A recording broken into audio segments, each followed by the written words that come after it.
আদায় না করলে কারুনের সাথে হাসর নাসর হবে। মা কারুন ওয়া ফিরআউন ওয়া উবাই ইবনে খালদ, উবাই ইবনে খালদ শ্রেষ্ঠ মুনাফিক, শ্রেষ্ঠ সন্ত্রাস। আল্লাহ রাসূলের যুগে যে সবচেয়ে বড় সন্ত্রাস, সবচেয়ে বড় কাফের, সবচেয়ে বড় মুনাফিক ছিলেন, এর সাথে হাসর নাসর হবে কার? বেনামাজিদের। কার কথা বলেন? কার? বেনামাজিদের। আর নামাজ পড়লে 5টা ফায়দা পাওয়া যাবে। কয়টা? 5টা ফায়দা পাওয়া যাবে। সময়ত হাজরিন, সম্মানিত উপস্থিতি, হযরত মুসা আলাইহিস সালাতু ওয়াস সালামের সময় এক সময় এক মহিলা এসে জিজ্ঞাসা করলেন, এক মহিলা এসে আল্লাহর নবী মুসার কাছে বললেন, আল্লাহর নবী মুসা, আমি একটা মারাত্মক গুনাহ করে ফেলেছি, অনেক বড় গুনাহ। এই গুনাহের কারণে আমি বড় অনুতপ্ত, আপনি একটু আল্লাহর কাছে দোয়া করেন। হযরত মুসা বললেন, কি গুনাহ করেছো বলো? বলে না। বারবার জোর করাকরির পরে বললেন যে আমি জিনা করেছি। নাউজুবিল্লাহ পড়ো। জিনা করার পরে আমার পেটের মধ্যে সন্তান এসেছে, এই সন্তানটাকে আমি নিজ হাতে হত্যা করেছি। নাউজুবিল্লাহ পড়েন। হযরত মুসা আলাইহিস সালাতু ওয়াস সালাম কথা শুনে বললেন, কামবাক, বদমাশ, এখান থেকে চলে যাও, তোমার জন্য আমার উম্মতের উপর গজব আসতে পারে। নাউজুবিল্লাহ পড়েন। আল্লাহ পাক জিবরাইল আলাইহিস সালাতু ওয়াস সালামকে পাঠালেন। পাঠানোর পরে হযরত মুসাকে জিজ্ঞাসা করতে বললেন, তুমি যাই জিজ্ঞাসা করো যে এই মহিলার থেকেও কোনো বড় গুনাহ আছে না নাই? মুসা আলাইহিস সালাম তখন জিবরাইলকে বললেন, এটা সবচেয়ে অনেক বড় গুনাহ। তখন জিবরাইল আলাইহিস সালাতু ওয়াস সালাম বললেন, ও মুসা, তোমার উম্মতের উপর মাত্র 2 ওয়াক্ত নামাজ দেওয়া হয়েছে। কয় ওয়াক্ত? কথা বলেন। মাত্র 2 ওয়াক্ত নামাজ দেওয়া হয়েছে। এই 2 ওয়াক্ত নামাজ, 1 ওয়াক্ত যে কাজা করবে বিনা কারণে, আল্লাহ রাব্বুল আলামিন বলতেছেন, ওই রকম জিনাকারিনীর থেকে, যে জিনাকারিনী তার গর্ভের নিজের সন্তানকে হত্যা করেছে, এর থেকেও বেশি গুনাহ হলো 1 ওয়াক্ত নামাজ কাজা করা। নাউজুবিল্লাহ পড়েন। আমরা নামাজ পড়তে রাজি আছি না নেই বলেন? সবাই বলেন ইনশাআল্লাহ।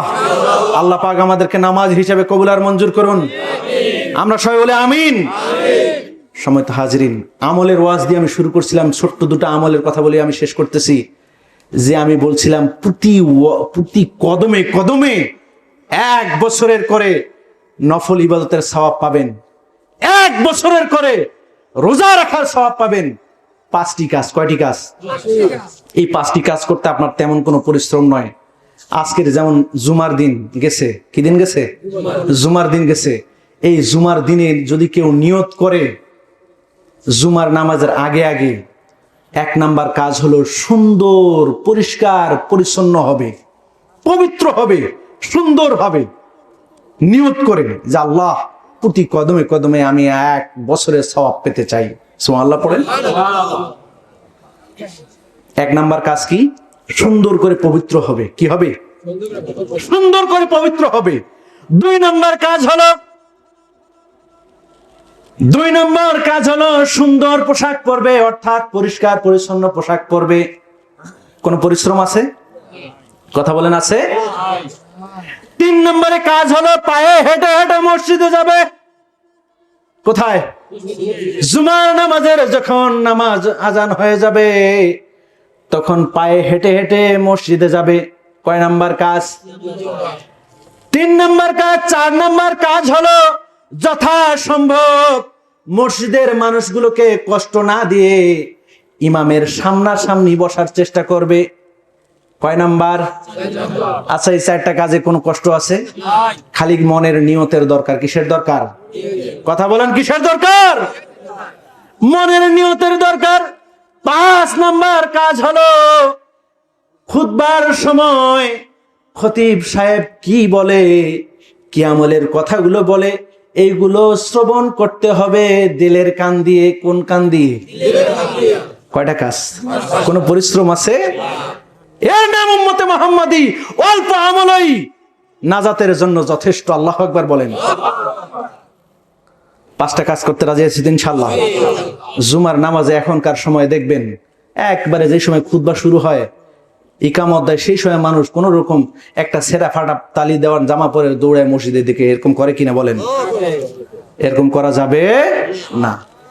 সময় তো উপস্থিতি, আমাদের প্রথম কাজ হবে নামাজ কায়েম করা। কি করা? নামাজ কায়েম করা।